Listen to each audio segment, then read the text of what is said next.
The Illuminate Arts and Faith Conference in Chattanooga, Tennessee wants to help you find your tribe. Do you get way too excited about quoting Wendell Berry or C.S. Lewis in conversations with coworkers? Does your Spotify playlist include hymns, a little jazz, and a whole lot of Andrew Peterson? Join your tribe at Illuminate March 31 and April 1 for education and inspiration from speakers Russ Ramsey, Douglas McKelvey, John Hendricks, and others. Find a complete list of session topics and ticket information at southern.edu/illuminate.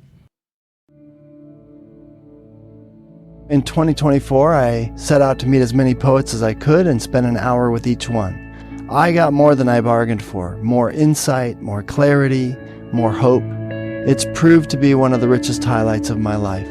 17 writers, 17 deeply human conversations that made me sit up and pay attention. Franz Kafka once said, if the book we're reading doesn't wake us up with a blow to the head, what are we reading for? A book must be the axe for the frozen sea within us.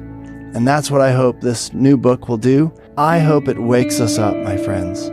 I hope these conversations will be the catalyst for something to be reawakened, re-enchanted, and reinvigorated. It's called An Axe for the Frozen Sea, Conversations with Poets About What Matters Most. I'm Ben Palpin, and I hope you'll come and listen in as I spend a little time with poets like Lucy Shaw, Malcolm Guite, Dana Gioia, and Lee Young Lee. Pull up a chair at the table as we dig into what it means to write well and to live well. An Axe for the Frozen Sea is now available from Rabbit Room Press. Visit the store at rabbitroom.com, or better yet, ask about it at your favorite bookseller.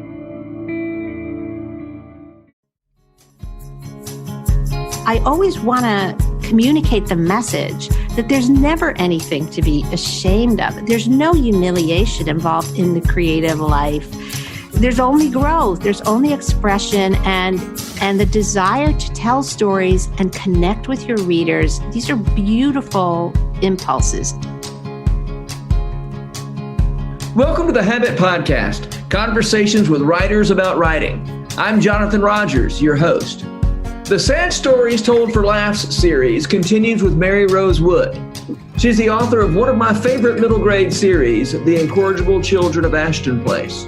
It's about a young governess who is hired to take care of 3 siblings who were raised by wolves, and it is hilarious. The audiobooks are also wonderful, by the way. Her most recent book, also a middle grade novel, is Alice's Farm, A Rabbit's Tale. But before Maryrose Wood was a novelist, she was a thespian. And the story of her Broadway debut in Stephen Sondheim's Merrily We Roll Along punches all the buttons for sad stories told for laughs. There are youthful naivete, inflated expectations, public chagrin, a brutal review in the New York Times, and ultimately, perseverance and triumph.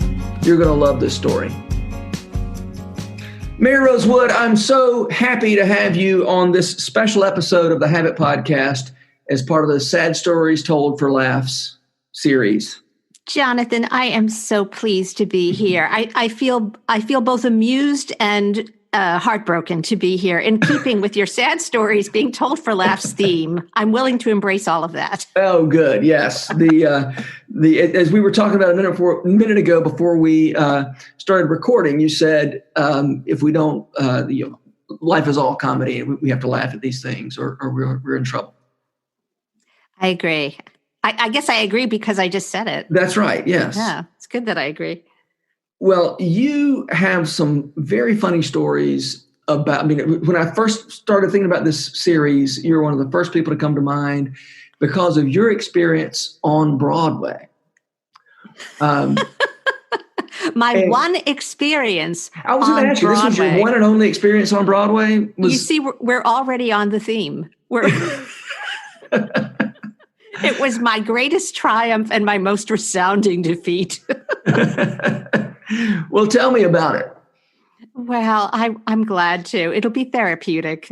Even after all these years, Jonathan, it's still very bittersweet and also hilarious and wonderful. It's all of the things. Yeah. So anybody who knows my books has probably figured out by now that I'm a big theater fan. And I actually started my career as a creative artist and as a storyteller in the theater, not in any kind of, grew up in show business sort of way. I was an absolutely normal suburban kid living, in the suburbs of Long Island outside of New York. Mm-hmm. And I just, like so many high school students all over the country, I fell in love with musicals, and I was in the drama club at school, and I just loved it. And all my friends were there. Some of my most cherished high school memories had to do with being in the high school musicals. Mm-hmm. And while I was still a high school student, I fell in love, head over heels in love with the work of Stephen Sondheim, Mm-hmm. who is, any fan of musical theater knows, one of our great composer lyricists, one of the great American theater artists of the 20th and 21st centuries. He's still alive and I hope still writing. And I was just the world's hugest Sondheim fan. I had all of his musicals memorized and committed to memory. And he was just my idol. And honestly, to pivot a little bit to writing craft, which is a topic that you and I both feel passionate about, the way that Sondheim writes lyrics was a huge influence on me creatively, just in terms of what you could accomplish with really good writing, storytelling and character development and voice and all those things that we love to talk about, right?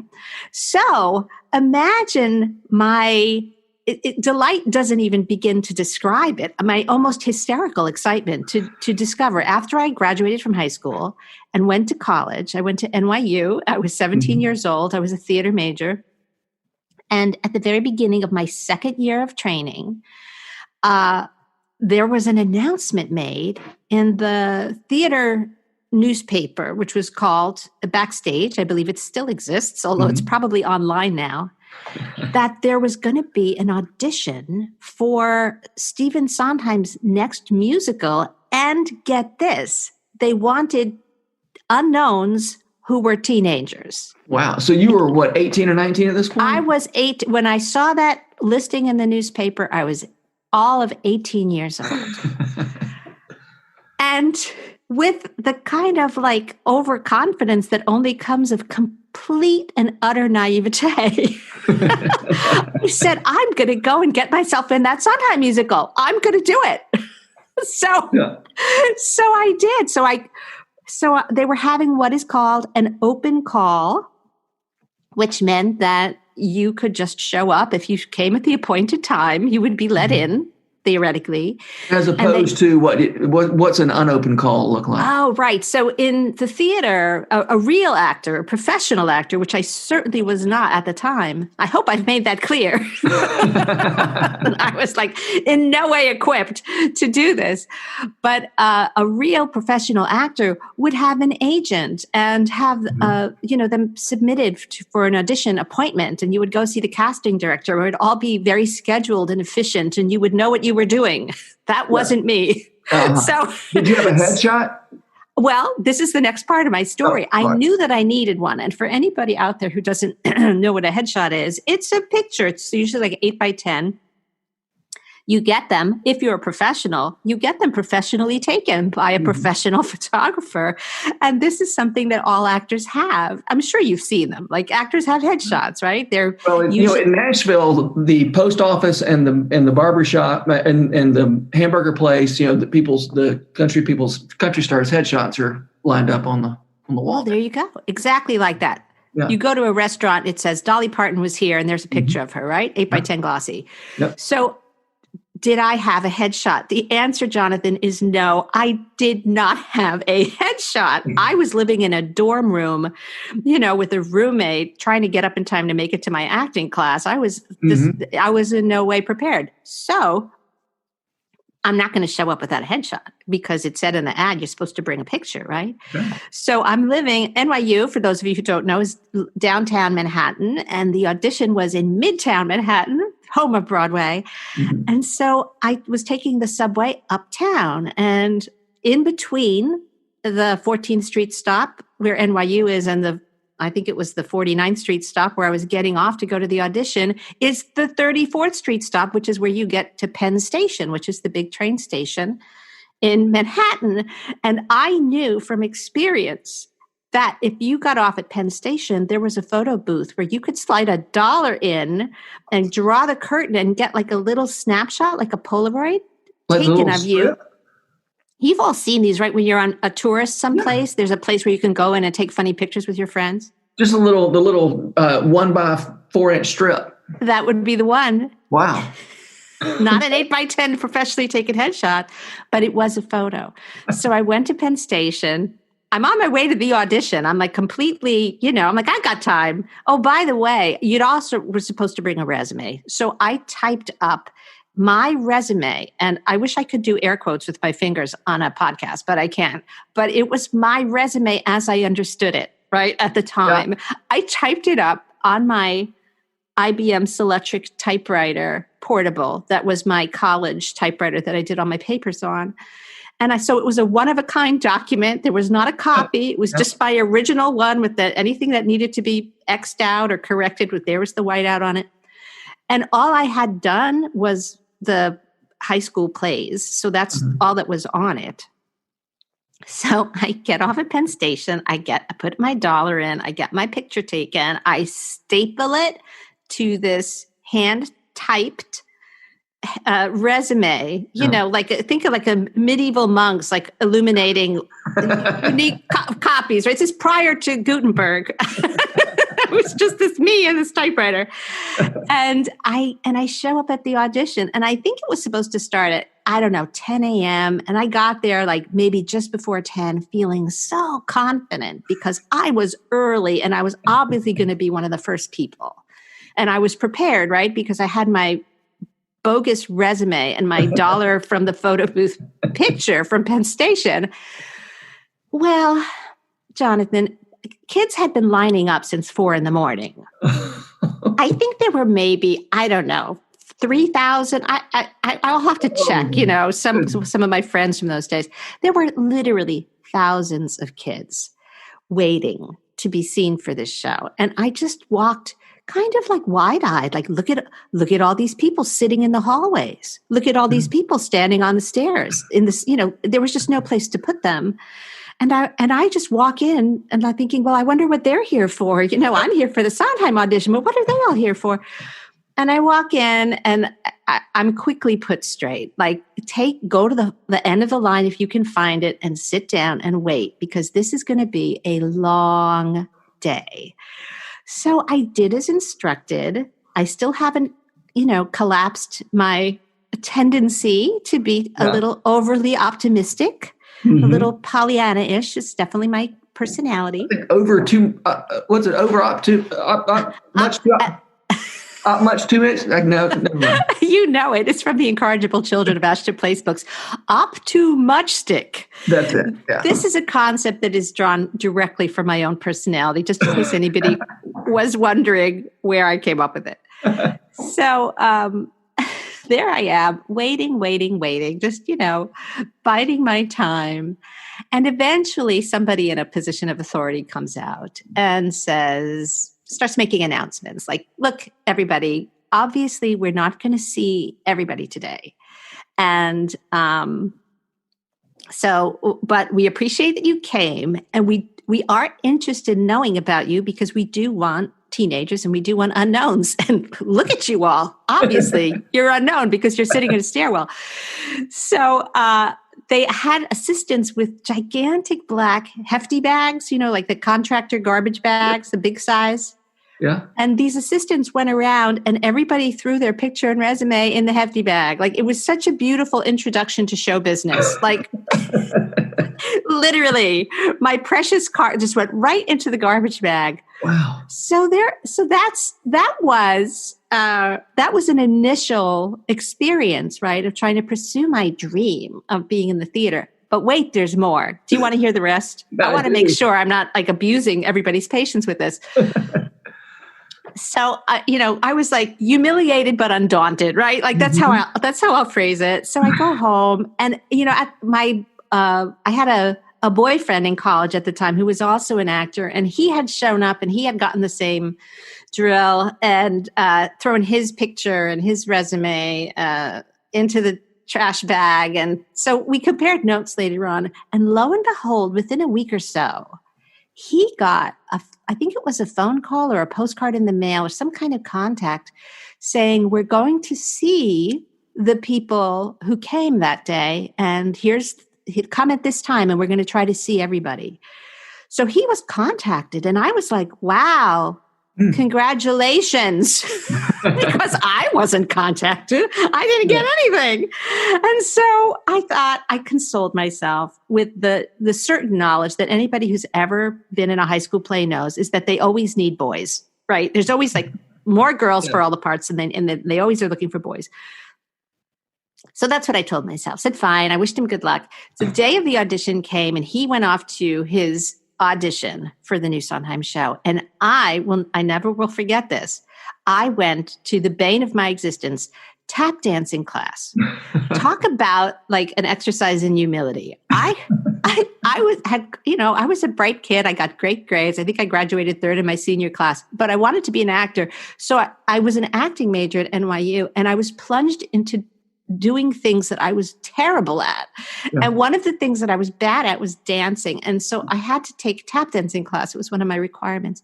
So I'm in tap dancing class, struggling, not being good at it, sweaty and just a mess, right? Like you'd be after an hour of failed tap dancing. And I walked out of the studio to go to the bathroom or something. And the person at the reception desk said, "Hey, Maryrose, there's a phone message for you." Now, I just want to remind anyone who is a little bit younger than me that there was a time that you didn't have a phone on your person. And that if somebody wanted to give you a message, they had to call and speak to somebody who was at the place where you were and leave a message and hope that it got to you. So that's what had happened. My boyfriend had been this is what I later found out, he'd been at the audition and he had a reason. He knew where I was, and he was the one who had called. And the message, I'll never forget it. It was like a little paper slip from the old phone message books, and it said, "They want you at the Sondheim audition. Come, before 5:00."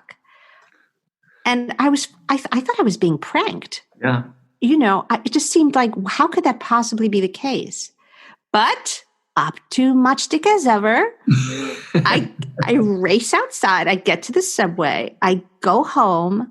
I quickly wash up because I'm a sweaty mess, get out of my tap dancing clothes, put on some other clothes, grab the one piece of sheet music that I had just in case this was for real and they wanted me to sing, and got back on the train, went back uptown. I made it just in the nick of time. And I run in breathless and still thinking that maybe it's a joke. Yeah. At my own expense, and saw the first person who seemed to be in a position of authority. And I said, "Hi, I'm Maryrose Wood. I got a message that I was supposed to come audition." And I later found out that this was the marvelous Beverly Randolph, who was the stage manager of the show. And she had a very big personality. And she said, "You're Maryrose Wood. Finally, we've been calling your name all day. Get over here." And she sort of grabbed me, and dragged me into the room. And I walk in and there's, famous musical director, Paul Gimignani, who I knew well by sight. He was such a well-known Broadway figure. And they were all laughing because they had in fact been calling me all day. And I think I had become kind of a running gag, like, well, who's, the invisible, when is she going to show up? When is she going to grace us with her presence? And I went in and they said, "Did you bring anything to sing?" And I threw my song in front of the piano player. And I'll never forget, it was a Rodgers and Hart tune called "I Wish I Were in Love Again." And I sang it as best I could. I probably only got through half of it. And they nodded and said, "Great, thanks very much. Off you go." Now, it turned out they had been calling me all day. They had sent me a postcard and they had left a voice message. But here were my circumstances at the time, Jonathan.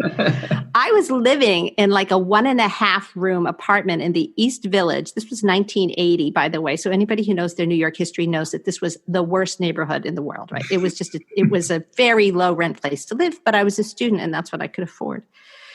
And so my mailbox was perpetually broken. It was always being broken into. Wow. And so they had not been able to deliver the postcard. And I had, like we did in those days, let me know if you've ever had this, I had an answering service because it was the only way anybody could leave you a phone message. Oh. But I didn't have any money, and so I hadn't paid the bill in months. And so they were holding my messages. Wow. So it was a pure act of providence that my college boyfriend happened to be there the day that they were calling my name. Now, I'm going to fast forward a lot because the odds against me getting in the show are so overwhelming, right? And yet, several months later, after I think 8 or 10 callbacks, I was one of the 20-something kids that they cast. And I made my Broadway debut. Ta-da! Did your boyfriend make the cast? He did not. Yeah. He did not make the cast. He has a much more supporting role in this story. He played his part, and he played it beautifully. Yeah. And I'll be forever grateful, because if he hadn't been there that day, none of this would have happened. Yeah. So you would think after that incredible buildup that this would be the greatest, like most triumphant, happy ending. Yeah, this ever. isn't a sad story so far. This is a very happy story. It had its twists and turns, didn't it? But so far, we're at a happy ending. This is what we call the midpoint turn, Jonathan. This is the point in the story where everything's going really well for our hero, but it's not over yet. There's a lot that's been, actually in the years since, a lot said and written about Merrily. So I won't belabor all of the details of what happened.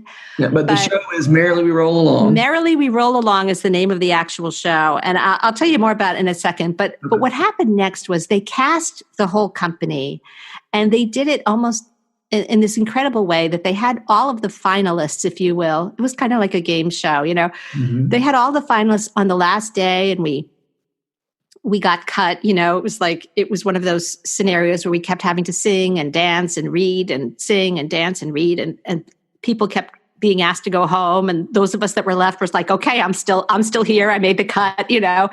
And they got to the end of the day, and they divided the room in two, and we did not know if we were the ones who had been picked or we were the ones who were about to be cut. And my group stood there, with bated breath, and it turned out that they turned to the other group and said, thank you very much, you can go. And then they turned to us and said, congratulations, you're about to be in a Broadway show by Stephen Sondheim. And so there was much screaming and rejoicing, and it was this triumphant moment. But then we learned that the show had not been finished yet. It wasn't finished being written. And so the original production was being, the schedule was being changed, and it wasn't going to go into rehearsal until 1981. And we were told, now imagine saying this to a bunch of 18, 19, 20-year-olds. Some were 16, actually. The two youngest members of the cast were 16. All right, you guys are it. You've got the jobs, but we have to wait a year. Don't change. Don't grow. Don't gain weight. Don't lose weight. Don't get taller. Don't get smaller. Don't change your hair. This is it. That's it now. Wow. It was a full year from the time and we waited a full year to go into rehearsal, almost a full year to go in rehearsal.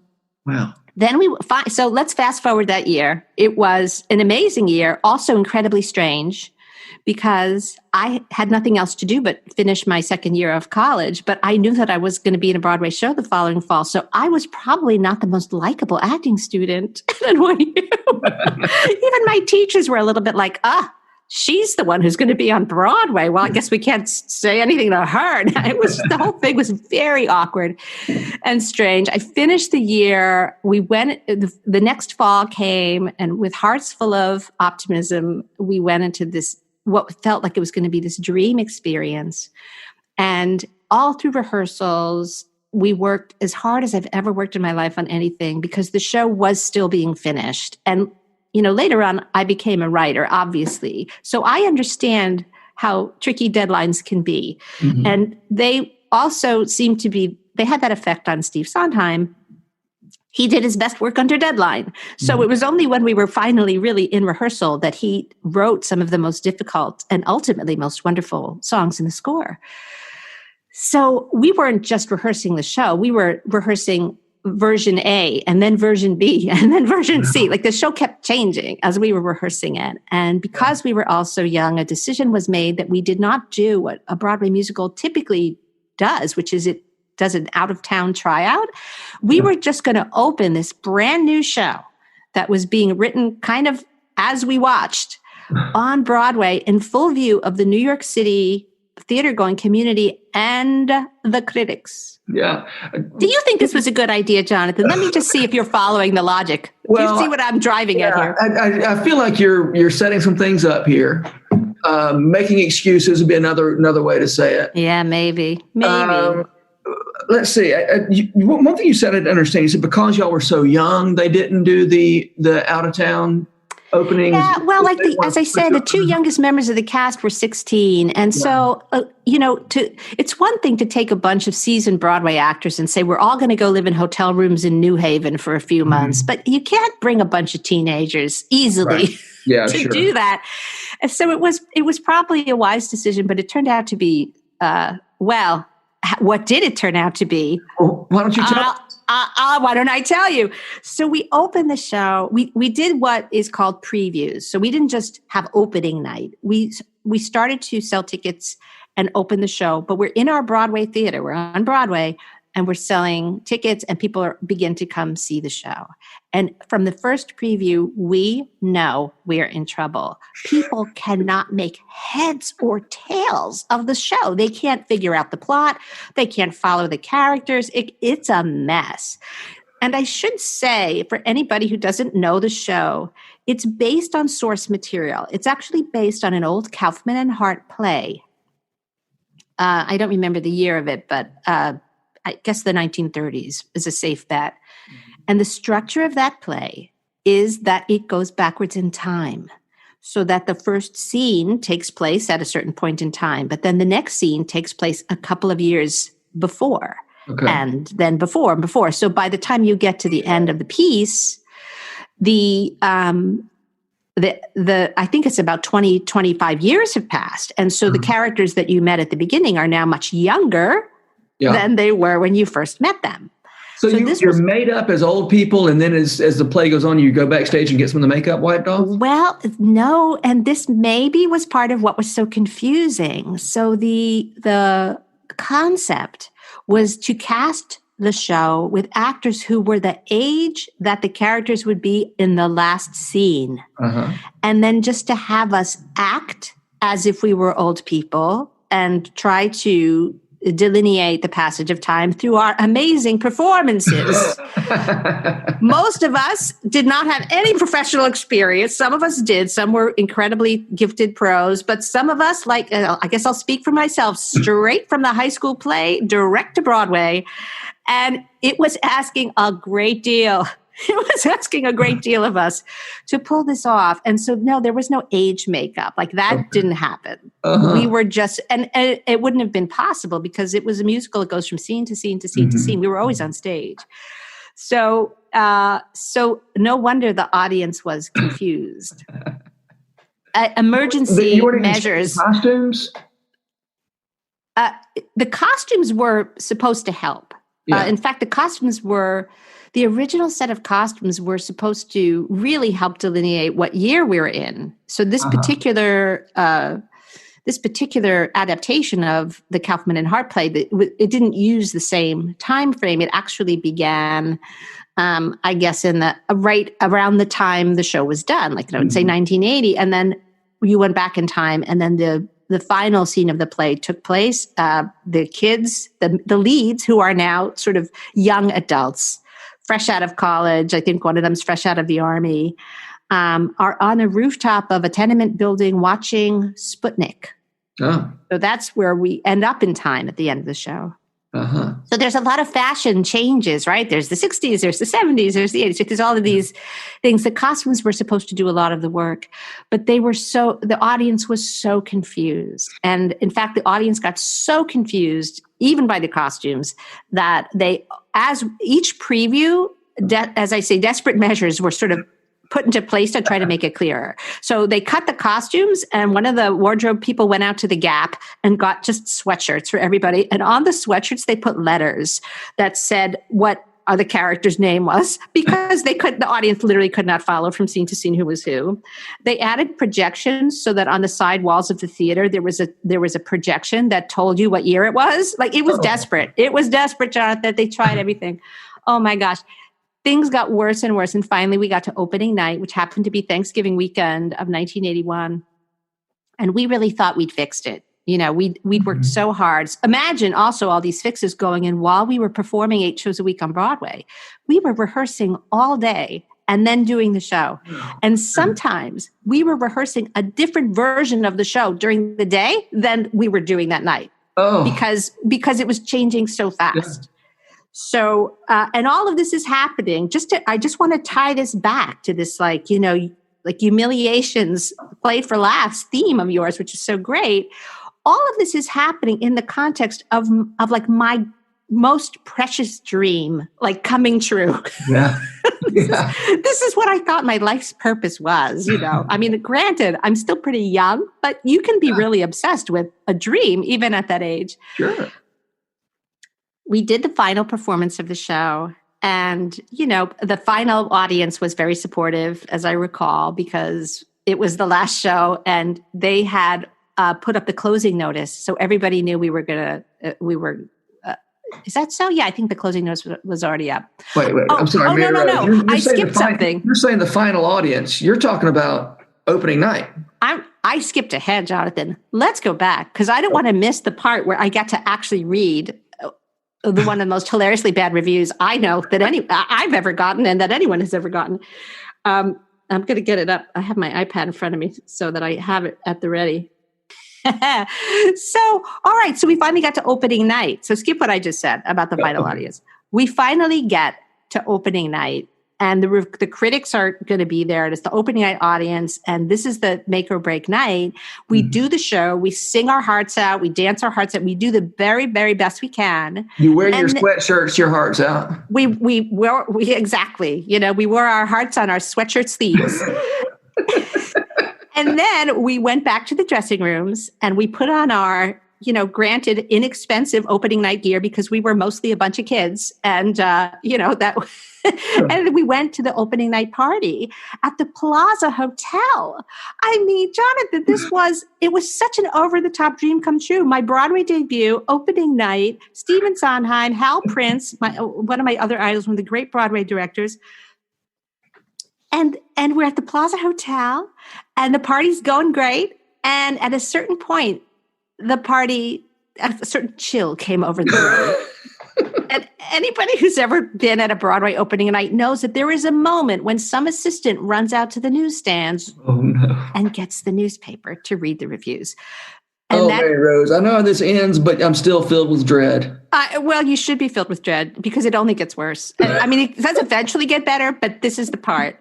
So somehow the reviews get leaked into the party, and all of a sudden little huddles start to form, and the laughter subsides, and, things start to get a little dour, and everybody goes home, and there's wailing and rending of garments.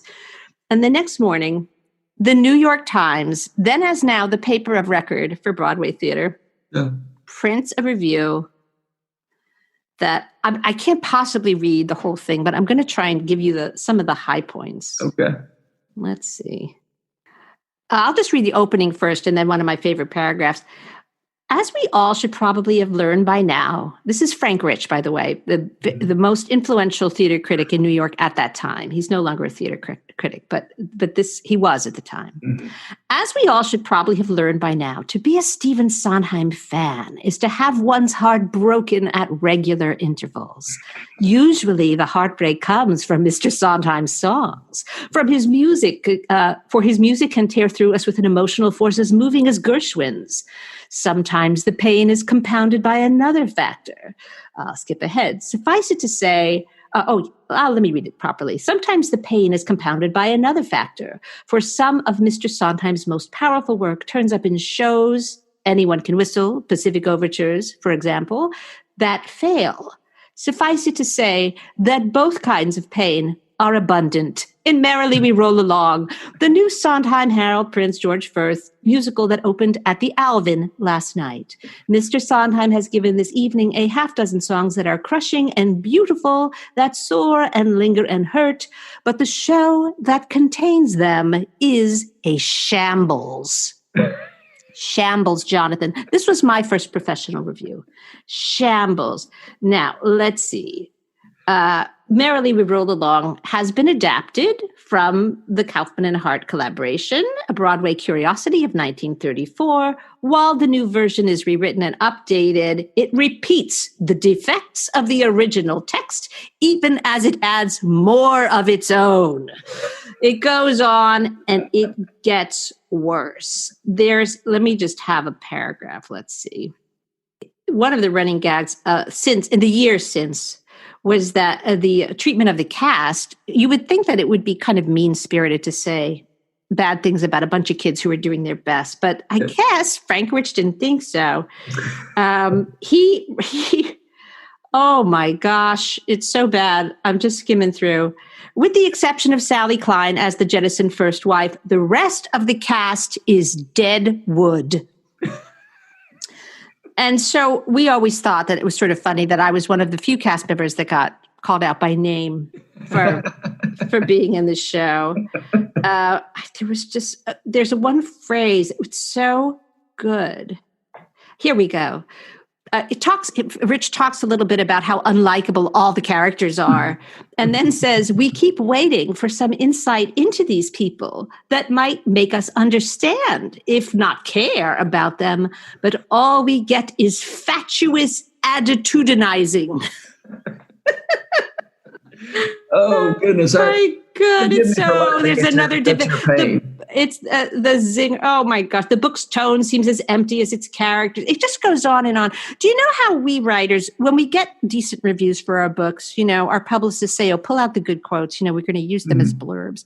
This one review, you could pull out like 20 nasty blurbs if you wanted to really just do a page of mean things that could be said about one work of art and everyone associated with it. This review is a thing of legend in theater history. And Merrily became, so now I get to skip back ahead. After that review, it was very clear that we had no future. And so Merrily became, it closed early. The closing notice went up and the curtain came down, as they say. And it became known as one of Sondheim's most notorious flops. How many nights did it play after opening night? I should have looked this up. I can never remember. It was like 3.5 weeks total. Oh, okay. It was like 2 weeks of previews and a week and a half of running. It was very quick. It was it was. We were all planning to retire off of our Merrily careers. We were all being launched into the firmament of show business, and we just came crashing down in flames. But there's one more plot twist to go before I wrap up this tragic comic tale, which is that we closed on Saturday night of Thanksgiving weekend in 1981. And we sobbed our way through that final performance and we were heartbroken. And all of our, from the highest high to the lowest low, if you can imagine, a bunch of young people going through this together. Yeah. The good news is that we were incredibly bonded over it. It was really, it was one of those life formation experiences, and to this day, I'm very close friends with the Merrily kids, as we called ourselves. But we had a deal, as most big Broadway shows do, to record a cast album, and this deal, the schedule was that we were supposed to go into RCA Studios the very next day, that Sunday, and record the album. And the way the story was told to me, RCA said, "Oh, well, forget it. The show's a flop. We don't want to record the album." Yeah. And our hero, Hal Prince, the director of the show, said to RCA, "Oh, you're going to record this album because if you back out of this deal, you'll never record another Sondheim show again." So there was a little bit of show business, negotiation to have happen. But the bottom line was we did record the album, and they gave us 1 day to do it. So the show is closed. We're all hoarse from weeping. And we are never going to do the show again. And we all show up early the next morning, heartbroken and furious and, just kind of out of our minds. Yeah. And spent one crazy day recording the entire cast album of Merrily We Roll Along. the people who had the smaller parts or in the chorus, like I was, went home at some point that night, but some of the leads stayed way late. Like they stayed till early in the morning, because once they left, that was it. There'd be no other chance. Mm-hmm. And it was not enough time to record a whole cast album. Mm-hmm. And the orchestra's there. I mean, it was a whole scene. And we did it. And when that album came out, like some months later, everybody listened to it. And obviously all of the Sondheim superfans, of which there are many, few of them had gotten to see the show because it closed so quickly. Yeah. And they listened to the album and they said, wait a minute, this is fantastic. How could this show be a flop? So almost immediately it became kind of like this cult obsession, this show that people were like, wait a minute, how could this be? And then all of a sudden, all kinds of people started claiming they'd seen it. I was there. I was there at the fourth preview.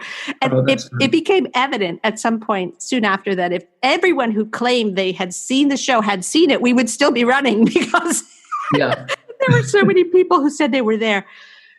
This was 1981. So obviously many years have passed since then. But over the years, this show has had a complete turnaround in terms of its reputation. Yeah. And it is now kind of a beloved part of the Sondheim canon and still gets done all the time. Does it? And it gets done on Broadway? I mean, has it been performed? It has been revived in New York a couple of times on and off Broadway. It's been done in the West End. It gets done in regional theater. It gets done in high schools all the time, because it's actually, turns out, is a great show for high school kids to do. And it even became the subject of a documentary film that came out a couple of years ago, when, ironically, those of us from the original Broadway cast had now aged into the correct ages for the roles that we were originally playing. Yeah. And it's an absolutely wonderful film, and I highly recommend it. It's called The Best Worst Thing That Ever Could Have Happened. It's streaming on Netflix, last time I checked. I have seen it. I saw it on Netflix, I guess, last time you and I talked. I oh, my gosh. Well, so then it says something about the humiliations and triumphs and the endless cycle of fortune that afflicts us in life, particularly as artists. But I think everyone found something to relate to about the story. Movie. It was just like you can go through all kinds of things, and it ain't over till it's over. Yeah. You just don't know how things are going to end. Yeah. So, Jonathan, that is my tale. That's my Merrily tale. Well, that's a great one. By the way, I felt like you were very much underutilized in that movie. Oh, I had a brief appearance. Yeah. But I was not one of the leads, so I think that they rightly focused on the experiences of the principal actors, who, far more so than someone like me, who was not even a professional actor yet. Yeah. Some of the leads were people who you rightly thought that their careers were going to be launched into the stratosphere by... Like Sputnik. Like Sputnik, exactly. Call back to Sputnik. And for that not to have happened, and for life to have taken so many unexpected twists and turns, although many of them have had great careers since then. Jason Alexander was in that show, wasn't he? Jason Alexander was in that show. He was. It was. He was already a professional actor, but he was quite young. He was, I think, in his very early 20s, and was absolutely wonderful in the show. And was he was one of the leads? He was. He was one of the leads. He played the role of Joe Josephson, who was a Broadway producer. So the plot of Merrily, as adapted by Sondheim and George Firth, the book writer, they threw a little autobiography into it, so that it was actually about a songwriting team. It was about a young team of artists who wanted to write Broadway musicals. And the producer who gives them their first big break is this guy, Joe Josephson. And that's who Jason played. And, he was wonderful. And, Jason, people know him. If you don't know who we're talking about, Jason Alexander became a global, figure of fame and admiration by his hilarious performance of the character of George Costanza in Seinfeld. This is comedy classic. This is comedy that will last forever, right? Yeah. But at the time, he was a young Broadway actor. He could sing great. He was a fantastic dancer, and it was just a pleasure to work with him at that age. Well, that's such a great story. And I love that like so many of the stories that I collect in this Sad Stories Told for Laughs, it actually ends up, pushing through. As people push through, the ending becomes it's not actually a humiliation, right? And you and I were talking earlier. Yeah. You have some questions about my terminology in the first place to call these humiliations. Well, not so much questions about your terminology, but it's something that I feel that many writers struggle with. And I often speak to my own writing students, the writers whom I mentor, about this idea of shame and how we can't let a kind of a false idea about what it means to be a writer, or about what the writing process is like, or about what our relationship to our work should be like, to get us so tangled up in shame and worrying about what other people are going to think of our work or what other people are going to say about our work, that we don't fully commit to our work. Mm-hmm. It's a tremendous obstacle. And it's one of the reasons, I'm not just being really persnickety about wanting to interrogate this idea of humiliation. It's something I think about a lot, because I never want the fear of exposure or humiliation or shame to get in the way of artists developing and of doing their work. And one of the places that I see that it can activate is when writers who are at maybe a fairly early stage of their development. That doesn't necessarily mean they're young, right? Because as you know, Jonathan, you mentor writers as well. Like people can start to act on their desire to write at any age. It's that door is always open to us. It's not like being a figure skater. You can't be, my age and say, oh, I decided I want to be an Olympic figure skater. That ship has sailed, but you can always start to write. If they feel at a certain point that they want to get serious about their work, and they wonder if, should I study? Should I learn? Should I get involved in a course or a program or join a membership or, do something where I can learn how to do better? One of the first things that happens when any of us undertake to improve our craft is that our taste improves. Yeah. As soon as we know better, we look at what we did last week and we go, oh no. Yeah. Right? You know what I'm talking about, right? Sure.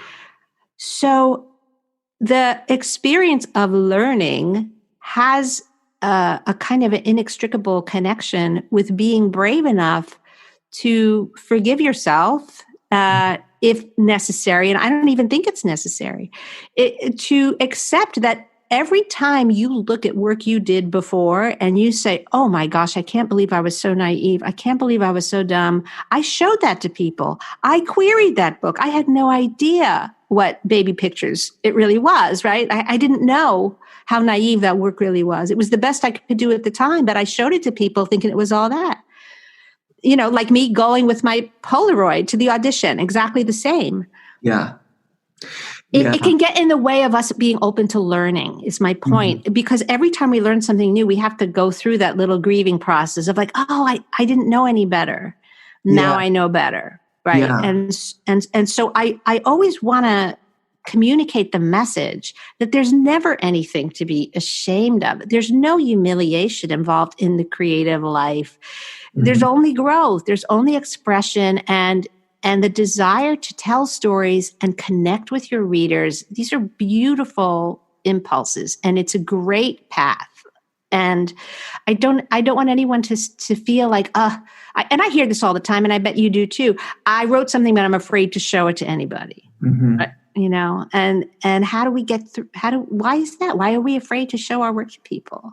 We're afraid they're going to criticize it. They're going to, sometimes we need feedback in order to be better. But if we're afraid to get feedback because we don't want to be humiliated or feel ashamed, like we don't get the feedback we need. So I always want to interrogate those words and ask, well, what is it it that we're ashamed of? What did we do? Did we do anything bad? No. Is it shame that we know better now than we did before? No, that's not shame. It's evidence of growth. Yeah. My friend Helena Sorensen, quoting T.S. Eliot, says, last year's words belong to last year's language, and next year's words await another voice. Absolutely. And we can be kind to ourselves for these things. You look back and think, oh, what was I thinking? Or I was up too much stick. And I love the way you've been framing this, Maryrose, that there's no shame in learning better. Exactly. Our need to have it right. If our need to have it right keeps us from getting it right, well, that's a big problem. It's a pity. It's a form of self-sabotage, and it sometimes can look from the outside like someone is rigid or not open to instruction, but underneath that is a little bit of fear and vulnerability because they're just afraid of having to go through what they fear will be the unendurable shame of it being pointed out that their work isn't perfect. Who told you your work was supposed to be perfect? Here's another way that this can get in the way of a writer. The difference between your first draft and your revised finished version is vast, and it's supposed to be. It better be, yeah. It better be, otherwise you're not really doing the job, right? But so many writers, they don't fully know this. They don't fully understand it. They don't get to see the first drafts of the books that they admire most. They just get to see that finished copy, bound in hardcover, sitting on the library shelf, right? So they don't see the long, messy journey that got that writer to this finished book. Yeah. And so they assume that their first drafts are supposed to resemble something like a finished work. And that is never the case. And so what happens, you put that first draft down and you look at it and you say, this isn't good. I must have no talent. Yeah. I must not be any good at this. And then that's a terrible death of a dream for someone who really wanted to learn to write well, but got in their own way just at the starting gate. Yeah.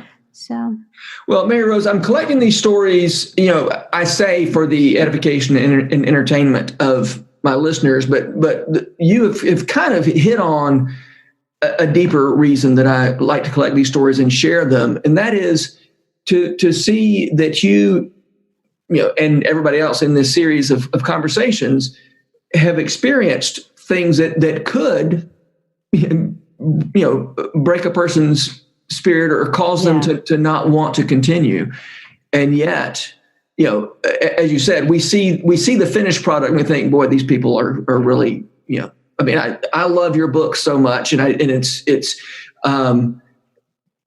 think of you as a wildly successful writer and artist. That's very sweet, Jonathan. Thank you. I would say that quite sincerely. Thank you very much.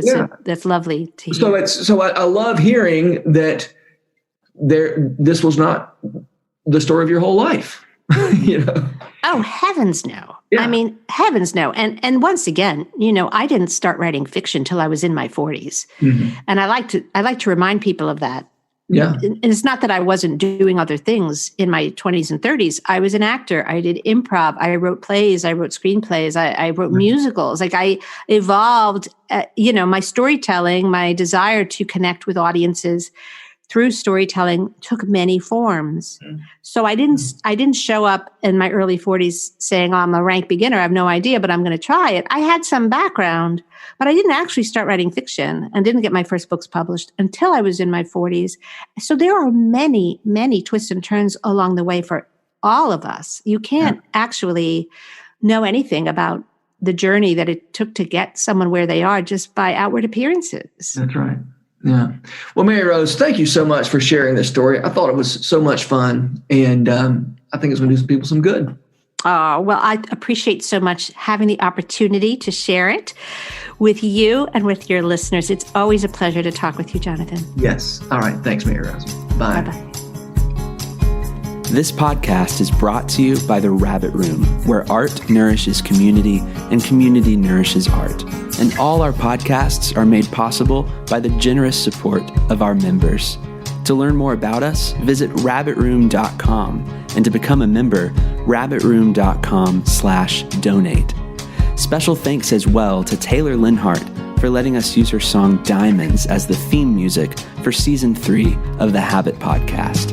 You can learn more about Taylor and follow her work at taylorlinhart.com.